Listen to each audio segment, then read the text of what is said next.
Bonjour, c'est Cryptoly, j'espère que vous allez bien. Il semblerait qu'on n'est pas si loin d'un moment ChatGPT. Alors c'est un terme qui est vraiment important pour moi, et c'est le sujet de cette vidéo. Est-ce que vraiment on a une adoption autour des crypto-monnaies? Est-ce qu'on a vraiment un engouement autour des institutionnels? On voit beaucoup d'informations traîner, on voit aussi beaucoup d'injections de liquidités, en effet, qui viennent sur les ETF, mais est-ce que c'est vraiment des institutionnels? Est-ce que c'est pas de la manipulation de marché? Est-ce que c'est pas aussi tout simplement un cash and carry? Je vais vous expliquer ce que c'est, et qui est plutôt courant en fait dans le domaine de la finance traditionnelle. Globalement, est-ce qu'on est vraiment à l'aube d'une explosion liée aux institutionnels? Et vous allez voir que c'est très intéressant, parce qu'on a beaucoup d'informations dessus. Déjà, même Fidelity parle du fait qu'il y a un problème au niveau du nombre de BTC disponibles. Il y a de moins en moins de Bitcoin disponibles sur les exchanges. C'est quelque chose qui est vraiment peu fréquent. En tout cas, on entend réellement parler depuis l'arrivée de l'ETF Spot Bitcoin de BlackRock l'année dernière, en 2024, qui, avec la demande massive de Bitcoin, a entraîné en effet une chute de nombre de Bitcoin disponibles sur les exchanges. Et ça va encore plus loin, parce qu'il faut comprendre qu'il n'y a pas que les exchanges qui posent problème, on va avoir aussi les bureaux OTC, Over the Counter, c'est les échanges gré à gré, c'est-à-dire que deux personnes, sans passer par le marché classique, vont décider du prix d'échanger leur propre Bitcoin, c'est-à-dire moi je te vends du Bitcoin contre de l'USDT par exemple, on définit un prix ensemble et on ne passe pas par une bourse d'échange classique. Ça permet de gérer les grosses volumétries et c'est ce qui est utilisé régulièrement en plus des exchanges. Et les deux sont visibles directement sur la blockchain majoritairement, et on voit que ça baisse petit à petit. On parle des OTC, 70% du nombre de BTC en chute. Ça veut dire principalement qu'il y a de moins en moins de Bitcoin disponibles pour l'achat. Ça, c'est assez logique. On voit que, ici, Fidelity nous rapporte qu'il y a à peu près, en 2025, 30 000 BTC par mois qui ont été achetés. 30 000 BTC par mois, c'est énorme. Quand on regarde le nombre de Bitcoin produits, surtout depuis qu'on a eu le halving qui a diminué les rewards, donc c'est-à-dire la création de Bitcoin de moitié, on comprend bien que à un moment donné, il n'y aura pas assez de Bitcoin pour tout le monde. De toute façon, on le sait, 21 millions, ok, c'est une chose, mais même de base, juste en termes de volume pur par rapport aux liquidités qui sont en train d'arriver, si on continue comme ça, on arrivera petit à petit vers un choc de l'offre et de la demande, quelque chose qu'on a déjà vu d'ailleurs à l'arrivée de notre ami ETF. Je rappellerai juste que lorsque l'ETF a été validé, on a eu deux grosses bougies qui sont arrivées, parce qu'il y a eu beaucoup d'achats. Alors il y a eu toute la partie spéculation en amont, oui, ok, ça c'est de la spéculation, mais ça c'est de la réalité.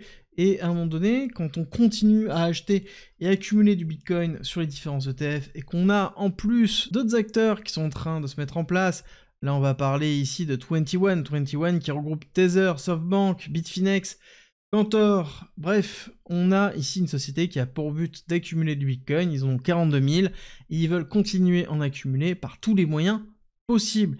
Et ça nous fait écho un petit peu à Stratégie B. Là, on parle de sociétés publiques, d'accord, qui sont cotées majoritairement. Stratégie B, c'est MicroStrategy, ils sont renommés, c'est Michael Saylor qui est derrière, c'est une énorme société qui a décidé de transformer une grosse partie de son activité en moyen d'accumulation de Bitcoin. Et ils sont pas les seuls, on a d'autres sociétés qui sont en cours de création, ok, 21, mais on voit même des sociétés comme des sociétés de minage qui accumulent, ou Metaplanet, que l'on retrouve aussi, qui accumulent aussi. On commence à avoir vraiment une demande qui est effective. Une demande qui est réelle par rapport à plein d'éléments, c'est-à-dire que là, tous les petits points jaunes que vous voyez, c'est les moments d'achat de Bitcoin par Stratégie B. Et on voit que ça achète continuellement, que ce soit en haut, en bas, dans la hausse, dans la baisse, bref, tout le temps. Et pour ça, il lève de la dette en mettant en gage quoi? L'equity, c'est-à-dire les parts de Stratégie B, c'est-à-dire les actions de MicroStrategy. Enfin, Stratégie B. J'ai encore du mal à me refaire avec leur nouveau nom. Mais ça veut dire que le monde réel, qui est l'action, ce qu'on a l'habitude d'avoir sur les marchés traditionnels, est mis en gage pour acheter du Bitcoin. C'est vraiment un shift très très fort. Et c'est pour montrer à quel point il y a un changement. Vraiment un changement dans la représentation. Déjà depuis la validation de l'ETF Spot, ça c'est une chose, mais aussi depuis qu'on a validé ici une réserve stratégique en Bitcoin aux États-Unis. Alors bien plus que le fait de ne pas vendre leur Bitcoin, ils en ont plus de 200 000 quand même, c'est aussi ici une réflexion de se dire comment à travers des stratégies d'investissement, sans utiliser l'argent du contribuable américain, on peut continuer à acheter du BTC. Donc il y a une volonté, même aux États-Unis, d'accumuler du Bitcoin. En plus de stratégie, en plus de toutes les autres sociétés qui essaient de copier ça, en plus ici des différents ETF qui continuent à injecter beaucoup de liquidités. Je rappellerai juste que sur les derniers jours, on a fait 381, 912, 917, 442 millions de dollars. C'est énorme, on le voit bien ici, cette petite accélération, elle est vraiment très importante. Et là, pour vous donner un ordre d'idée, on voit bien la différence et l'accélération que l'on est en train de voir ici. Ça compense totalement ici les sorties que l'on a pu voir durant fin février, et je pense qu'on va avoir encore plus d'accumulation. On le voit bien ici sur la représentation du holding du nombre de BTC, donc combien de Bitcoin sont détenus. On a dépassé les 1 million et on est en train de structurer tout doucement ici une remontée. Donc on voit qu'on a posé ici une zone et on réaccélère un petit peu comme on a fait l'année dernière en 2024. Ici, on s'est calmé, puis on est reparti tranquillement, réaccumuler du BTC continuellement. Et quand on voit ici le nombre de BTC qui sont accumulés et le nombre de montants, là on est à 105 milliards détenus par les ETF. 1,1 million de Bitcoin détenus par les ETF. À cela se rajoutent ceux de MicroStrategy, plus de 500 000. On va rajouter ceux des États-Unis, 200 000, ceux de la Chine, 200 000. Ceux qui sont perdus, tout simplement, ça commence à faire une partie très conséquente du nombre de Bitcoin, et on revient sur le chiffre qu'a donné pour moi vraiment Fidelity, qui est, oui, on a une baisse du nombre de Bitcoin dans les exchanges, dans les OTC aussi, ce qui est normal, ça veut dire qu'on a une baisse de la liquidité sur Bitcoin, ce qui entraîne aussi généralement une valorisation. C'est ce qu'on appelle un choc offre-demande qui entraîne généralement un repricing. Le repricing, c'est quoi ? C'est ici une prise en considération d'une augmentation de la demande par rapport à une offre qui, malheureusement, ne peut pas absorber cette demande. Et là, on a généralement ce type de bougie-là, que l'on retrouve là, et c'est ce que l'on a vu lorsqu'on a eu l'ETF qui est arrivé. Est-ce que ça a changé quelque chose ici? Est-ce qu'il y a quelque chose qui a vraiment changé? Je pense que personnellement, oui, mais sauf qu'on ne l'a pas vu, parce que c'était caché par la macroéconomie. On a fait une peur vraiment très forte sur la macroéconomie, mais la réalité, c'est que ça a changé. Ce qui a changé, c'est ici. Le fait que les États-Unis aient défini leur stratégie. Le fait qu'ils aient défini qu'ils allaient continuer à en acheter, quoi qu'il arrive. Et ça a entraîné une prise de confiance par rapport à Bitcoin. Et on se retrouve maintenant sur des pays, des fonds de pension qui sont intéressés par stacker plus de Bitcoin, acheter du Bitcoin. Et là, c'est Binance qui nous révèle qu'en effet, la plateforme d'échange, donc qui est quand même la plus grosse au monde en termes de volume, est en train d'aider plusieurs gouvernements à établir des réserves stratégiques en Bitcoin et à développer tout ça dans leur cadre réglementaire, à les garder. Il n'y a pas que Coinbase pour ça. Donc quand on rajoute bout à bout tous ces éléments-là, et qu'on voit factuellement une augmentation du nombre d'achats de Bitcoin un peu partout, et un prix qui ne reflète pas encore ça, on peut se poser quand même les bonnes questions. Là, j'en vois déjà certains qui disent « Oui, mais attends, là, c'est peut-être en effet un cash and carry. » Tu nous en parlais en début de vidéo, peut-être ça peut expliquer le fait que le prix de BTC ne bouge pas. Le principe du cash and carry est assez simple. Ici, je vais acheter en spot à un certain prix, je vais shorter à un certain prix sur le CME, le Chicago Mercantile Exchange, et les deux s'annulent, je n'ai pas d'exposition. Par contre, à la fin de mon contrat, parce que ce sont des contrats avec une date finale, j'empocherai en fait l'écart entre les deux. C'est globalement de l'argent gratuit fait de cette façon-là. Et pour ça, il y a un moyen assez simple de pouvoir le vérifier. Ça va être directement sur l'Open Interest du CME. Normalement, pour pouvoir le faire, il faut ouvrir des shorts, d'accord? Donc c'est une position vendeuse. Pour ça, il faut de l'argent. Il faut injecter de l'argent dans ce qu'on appelle l'Open Interest, et donc on est censé voir une valeur de l'Open Interest évoluer. La valeur de l'Open Interest, ici, est en vert, pour éviter que ça se voit trop la valorisation de BTC, je l'ai mis en Bitcoin, ce qui est à peu près cohérent, et on voit qu'il n'y a pas d'évolution. Donc il n'y a pas d'injection d'Open Interest. D'ailleurs, ce qui est aussi intéressant, c'est qu'on voit très très bien ici une augmentation de l'Open Interest, une baisse de l'Open Interest avant justement la chute du prix, et on voit, lorsque le prix était en train de baisser, ici, une stagnation. Donc, on n'a pas encore un retour énorme de l'Open Interest, et donc des couvertures pour les institutionnels. Donc pour moi, on est vraiment sur de l'achat spot, qui n'est pas encore pricé comme tel, parce qu'il y a encore réellement une chape de plomb, qui est celle de la macroéconomie, qui impacte encore les crypto-monnaies, le Nasdaq, et globalement tous les institutionnels. C'est bien beau d'aller sauter sur Bitcoin, de se dire que c'est le moment d'en acheter, que oui, en effet, il y a des pays qui sont en train d'en acheter, ou en tout cas qui planifient d'en acheter. Mais ils n'ont pas encore commencé.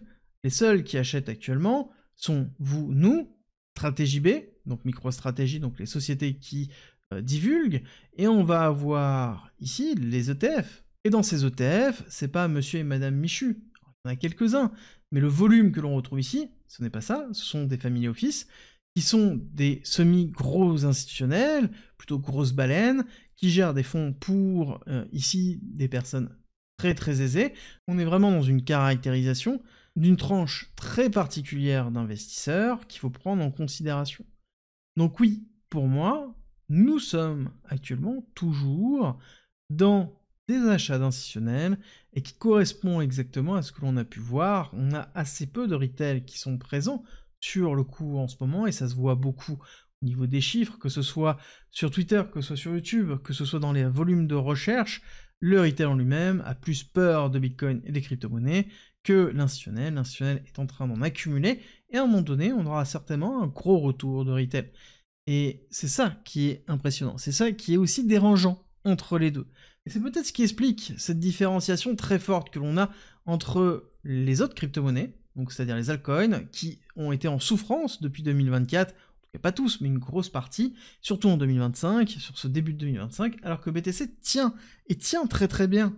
Et malgré le fait qu'on ait un BTC qui se rapproche des 100 000 $, on a des altcoins qui peinent à rattraper une partie de la chute monumentale qu'ils ont pu prendre lors de début 2025.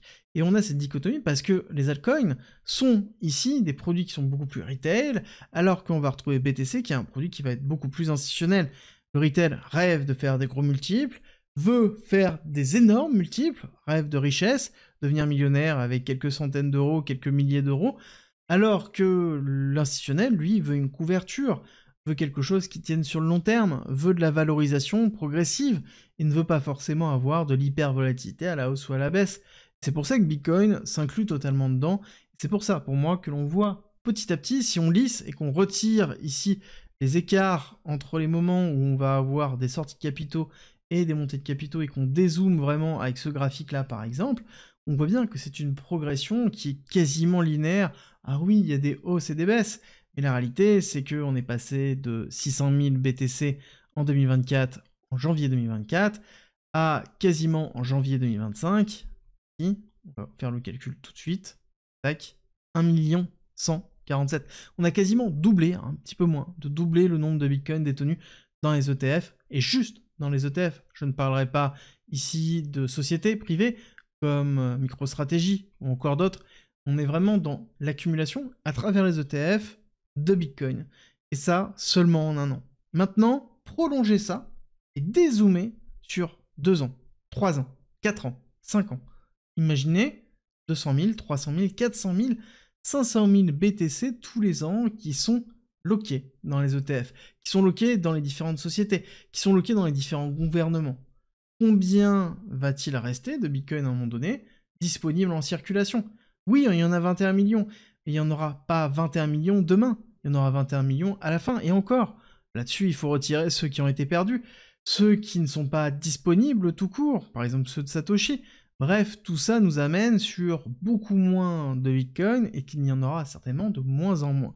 C'est une discussion qu'on a déjà eue si vous êtes habitué sur la chaîne, et c'est juste qu'on revient dessus parce qu'on a du recul, et ce n'est pas parce qu'on a des mouvements court terme et qu'on est toujours impatient que ce n'est pas une réalité. Oui, les institutionnels sont en train d'acheter, oui, c'est en train de se faire. Est-ce que ça va impacter le prix demain? Peut-être pas, mais dans tous les cas, sur le long terme, c'est certain. Si vous voulez en savoir plus et aller plus loin, n'hésitez pas à rejoindre mon groupe privé gratuit. C'est une plateforme où vous allez avoir de la formation, de l'information, une application pour être alerté si jamais il y a un gros problème, et on va sortir de nouveaux contenus spécifiquement pour la communauté privée gratuite, ainsi que plein d'autres contenus qui vont arriver dans les jours qui arrivent. Rejoignez, c'est en commentaire et en description, c'est gratuit, et nous, on se retrouve demain pour la quotidienne.